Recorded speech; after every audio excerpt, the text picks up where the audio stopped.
Wow, this deep dive is taking a turn I really wasn't expecting when we first planned this all out. Yeah. We were all set to like explore Angie Stone's incredible career, and now it's like we're suddenly well, it feels like we're here to like celebrate her life and her whole legacy. Hmm. And it's heartbreaking, Hmm. you know.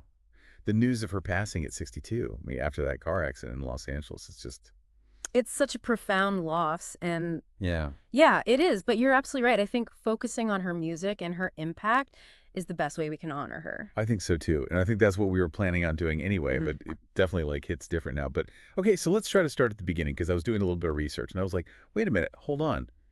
The Sequence, a hip hop group back in the 80s. Right. I mean, talk about range. Yeah. Like, who would have thought that that was the launch pad for the neo soul icon and she became? It's pretty amazing. And you know what's fascinating is that you can actually hear those early hip hop influences woven into her later work. Yeah, so for example, in No More Rain, which like most people consider a classic neo soul track, right? For sure. If you listen closely to the rhythmic structure, there's this syncopation, a bounce that's drawn directly from hip hop. Wow. And it's not even just the tempo, it's how she phrases the vocals. It's almost like a rap flow, but it blends seamlessly with that soulful melody. I never caught that before. Yeah. See, this is what I love about these deep dives. I've been listening to No More Rain, I mean, for years. And I'm just now uncovering these layers. Right. And speaking of layers, maybe for those who aren't as familiar with neo soul, we should define it a little bit more. Absolutely. So neo soul emerged in the 90s, drawing heavily from classic soul, of course, but incorporating elements of R&B and jazz and even hip hop, as we just heard. Yeah. So think Erykah Badu, D'Angelo, Lauryn Hill. Okay, yeah. It's a sound that's both nostalgic and forward-thinking, and Angie Stone was right there at the forefront. Okay, so she's got this hip hop background, Yeah. but she's not just rapping over soul tracks. Yeah. It's like she's weaving these genres together in a way that feels totally new. Exactly, and that innovation is on full display in her debut solo album, Black Diamond. Oh, yeah? It wasn't just a commercial success, it was a cultural moment. Mhm. It solidified her as a queen of neo-soul and brought the genre to a global audience. Black Diamond was huge E. You. I have to admit, though, while I love those hits, No More Rain, Wish I Didn't Miss You, sometimes I think those album tracks, like those deeper cuts, Yeah. they reveal even more of her artistry to me. I completely agree. Tracks like Every Day showcase her vulnerability as a songwriter. She wasn't afraid to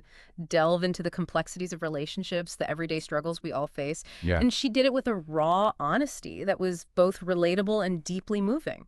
Let's talk about that voice for a second. Oh, yeah. I mean, it's one thing to write a great song, Right. but then you hear Angie Stone sing it, and it's just like, Yeah, she had this incredible ability to convey emotion, and her vocal tone was so warm and rich with a slight rasp that added this layer of vulnerability. But it wasn't just about the texture, it was her phrasing, the way she would bend a note, hold a silence that really drew you in. Oh, It's yeah. like she was pouring her heart and soul into every single word. that rawness was so real. Yeah. It wasn't just singing, it was storytelling. Mm-hmm. And it resonated with so many people because it wasn't just about love and heartbreak. Right. It was about resilience, overcoming challenges, and Yeah. she was open about her own struggles, Yes. especially with diabetes and mental health. And that made her even more powerful as a role model. She wasn't afraid to be vulnerable, to show that even someone as successful as her faced difficulties. She was a vocal advocate for both causes, using her platform to raise awareness and encourage others to seek help. And, thinking about all the tributes that are coming in now, the hashtag Legend of Soul, hashtag trending, Yeah. it really hits home how deeply she touched people. Yeah, Jill Scott described her voice as healing, which I think perfectly captures its impact, and Steve Harvey called her family to the industry. Wow. Those words speak volumes about the kind of person she was beyond the music. We've covered so much ground here, from those early hip-hop days to her reign as the neo-soul queen, her incredible voice, her advocacy work. Mm-hmm. I'm so glad we did this deep dive, even though it took on a different tone than we expected. Me too. And I think it's a testament to Angie Stone's legacy that her music can be both a celebration and a source of comfort in a moment like this. Yeah. So I have to ask you and everyone listening, what's your favorite Angie Stone song and why? What resonates with you the most? Keep her music playing, keep her memory alive. That is the perfect way to end this. Thank you so much for guiding us through this deep dive.